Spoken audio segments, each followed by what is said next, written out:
Hey y'all, Bob with Million Mile Garage. I started tearing into it last night.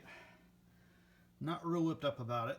Kind of forgot too about the fact that the fuel pump hangs off the end of the timing chain cover. So I got to take that off. I had a problem with my AC clutch this summer, so I went ahead and pulled that, and I'm just going to, that way I got access. I'm just going to take this whole bracket off the front, which simplifies this removal and replace a little bit more.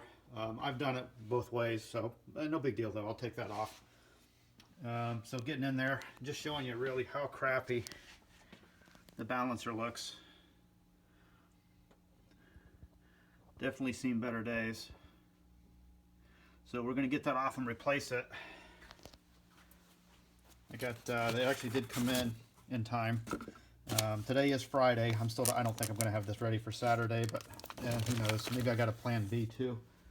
Plan B, and then of course, actually plan B is right there. Plan C maybe, and maybe plan D. The way things have been going for Million Mile Garage this year, I'm afraid to take any of them out. God only knows.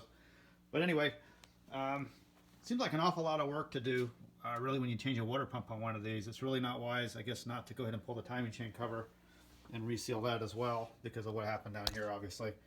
So definitely, I would give that like a D- on the small block Chrysler design. I think it's a great engine, don't get me wrong.